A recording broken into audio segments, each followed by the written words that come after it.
Sanki artık anlata anlata sözün bittiği yere geldik. Her gün anlatıyoruz ama maalesef ne duyan var ne işiten. Kör ve sağır olmuşlar bize karşı.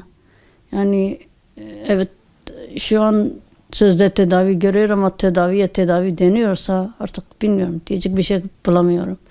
Hastaneye götürdüklerinde bile ya, bu kanser haliyle iki tarafta torba takılı olduğu halde arabanın içinde bırakıyorlar, indirmiyorlar. 2 defadır götürüyorlar, aynı işkenceyi akşama kadar, sabah götürüyorlar, akşam getirinceye kadar elleri kelepçeli ve arabadan da indirmiyorlar. Zaten yaz olunca sıcak oluyor arabanın içi, kış olunca da buz gibi oluyor.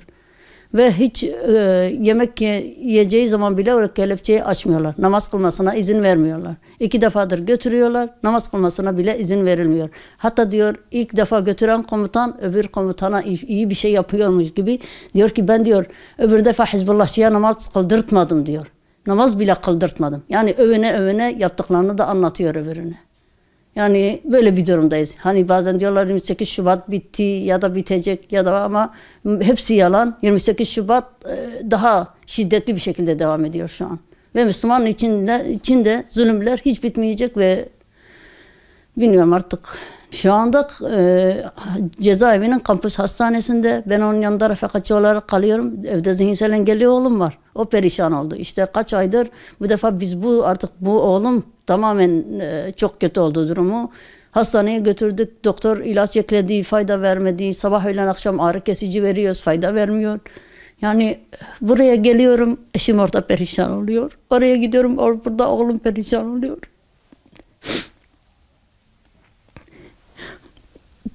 Bir iki gün gitmedim. Gittiğimde serum takmışlar. Affedersiniz, torbası patlamış, üstü başı hepsi idrar olmuş. Kendisi kalkıp yıkamış çamaşırlarını.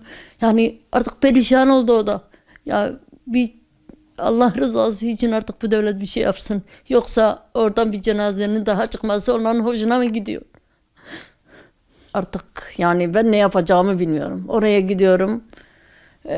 Oğlum perişan oluyor. Eve geliyorum. Eşim orada perişan oluyor. Artık yani bunu görsünler ve onun kaldığı oda inan ki buzdolabı gibi.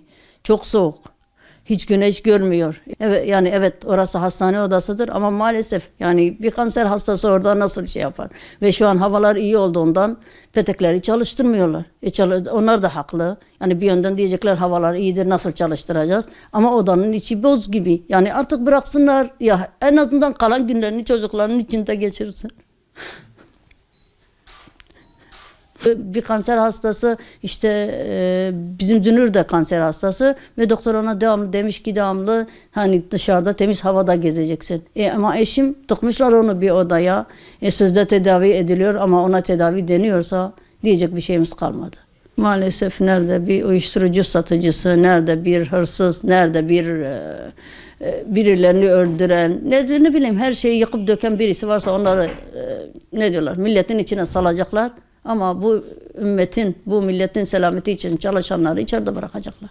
Eğer onları serbest bırakıp bu mağdur ve mazlumları içeride bırakacaklarsa bunların ahı onları yakalayacak. Hiç kusura bakmasınlar. Allah da ne diyorlar zalimlere bunu bırakmayacak. Ve Allah'ın vaadi de inşallah yakındır. Bilmiyorum, başka bir şey demiyorum onlara. Çünkü şimdiye kadar onlara dua ettik, onların arkasından çıktık ama maalesef hiç bizi görmediler. Hiç bize sahip çıkmadılar. Hiç bilmiyorum. Artık ne diyeceğimizi bilmiyoruz. Yani sözün bittiği yerdeyiz. Ve yani gerçekten eşimin dosyasına ya bir defa olsun bakılsın, Allah rızası için bir defa bakılsın. Yani böyle ne diyorlar,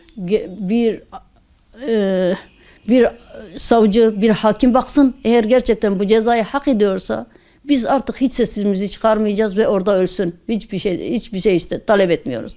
Ama eğer gerçekten bu cezayı hak etmiyorsa işte 19, işte 20. yıla girmek üzereyiz. Yeter artık bu çektiklerimiz. Çünkü belki onun ömrü buna da yetmeyecek. Belki ne diyelim, yeniden yargılanmaya da yetmeyecek. Ve artık yani öyle bir durumda ki belki sayılı günleri kaldı, belki sayılı ayları kaldı. Onu bir tek Allah bilir. Onun için de artık bu zulmün bitmesini istiyoruz. Ve herkese adaletin eşit şekilde verilmesini istiyoruz.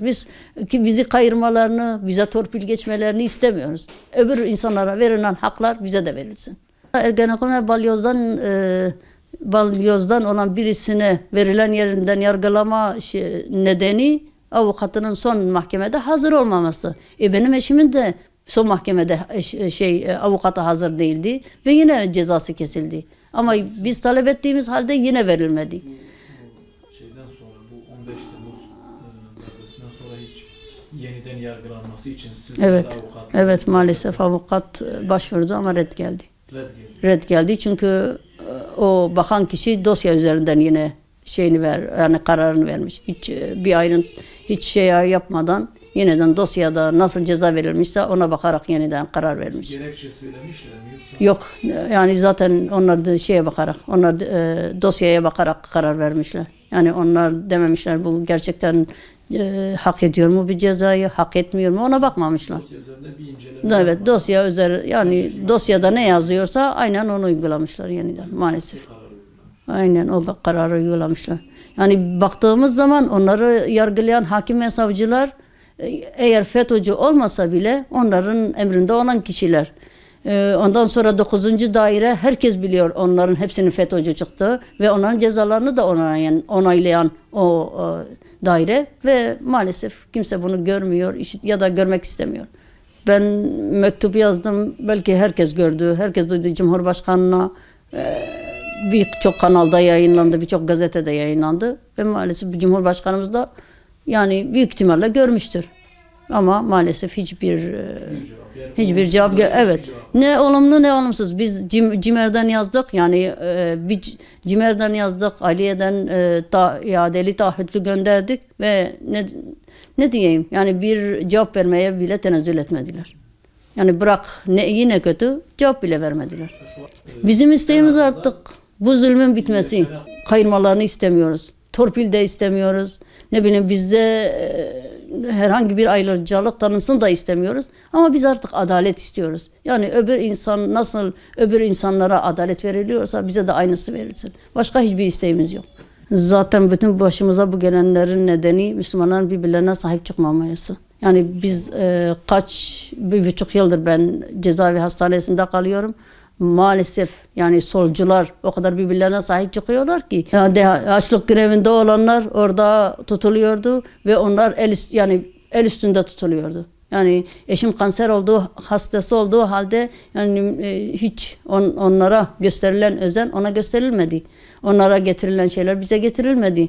Ayrıyeten onlara herkes sahip çıktı ve şimdi neredeler? Dışarı çıktılar. Çünkü onlar birbirlerine sahip çıktı ama Müslümanlar maalesef birbirine sahip çıkmıyor. Herkes diyor ki bana bir şey olmasın da kime ne olursa olsun. Ama bilsinler ki bir gün bu zulüm onlara da dokunacak. Çünkü Müslümandan başka kimsesi yoktur. Ve kafirler de hiçbir zaman Müslümanlara sahip çıkmazlar. Ve bize bu sahip çıkılmamasının nedeni de Amerika'nın arkamızda olmaması, Avrupa ülkelerinin arkamızda olmaması ya da başkalarının maşası olmamamız. Başka hiçbir şey değil. Eğer onlar FETÖ'cüler ya da başkaları gibi onların maşası olsaydık şimdi bize sahip çıkarlardı. Ama biz kimsenin maşası olmadığımız için bize kimse sahip çıkmıyor. Ve bir günde bütün bunların hesabını Allah soracak. O ses çıkarmayan Müslümanlardan da ve bu hükümetten de Allah hepsinden hesabını soracak. Hepsinin hesabını verecekler ve bunu da hepsi iyi bilsin. Evet, bu dünyada elimizde bir şey gelmiyor ama iyi ki ahiret var. İyi ki cennet ve cehennem var ve zalimler içinde yaşasın cehennem. Başka bir şey demiyorum. Onun durumu da hemen hemen eşimle aynı durumda. Yani o evet kanser hastası değil ama hem yaşlı hem de yani kendine bakamayacak bir durumda. Böbreklerde taş var, göğsünde kitle oluşmuş. 2 defa fıtık ameliyatı oldu. Onlar kapanmamış. İkisi de daha su topluyor. Her hastaneye gittiğinde şırıngayla çekiyorlarmış. Fıtık ameliyatları da cezaevinde mi yapıldı? Evet, cezaevinde yapıldı ve ikisi de iyileşmemiş. Her zaman su topluyormuş ve her gittiklerinde çekiyorlarmış ondan. Ayrıyeten onda hepatit B var. Parkinson başlangıcı var. Yani bilmiyorum. Say bitmez. O kadar hastalık var ki onda da. Hem yaşından hem hastalığından dolayı tek başına kendine bakacak. Bakamıyor, hiç bakamıyor tek başına kendine. Ama maalesef şu an tek başına yani bir hücrede tek başına kalıyor. Yani bakıyoruz 28 Şubat darbesini yapanlar ellerini kollarını sallayıp dışarıda geziyor. Ama onlar mağdur ettikleri içeride hastalıkla pençeleşiyor. ne bileyim yaşlılıkla pençeleşiyor. Gençliğinin baharını orada geçiriyor ve kimseden ses çıkmıyor. Bu zulmün bitmesini talep ediyoruz. Çünkü eşim ne kimseyi öldürdü, ne kimseye bir zararı var. Yani baktığımızda Apo binlerce kişiyi öldürtmüş bir kişi. Ama eşim hiç kimseyi öldürmemiş bir kişi ve aynı cezayı yemişler. Yani bu adalet midir? Eğer adaletse artık sesimizi çıkarmayacağız. Yani hiç kimseyi öldürmeyen bir kişiyle binlerce kişinin ölümüne sebep olan bir kişiye aynı ceza verilmiş. Ve buna da kimse ses çıkarmıyor. Yani bizim zorumuza giden o. Bu kalan günlerini ailesinin içinde ya da normal bir hastanede geçirmesi için artık serbest bıraksınlar.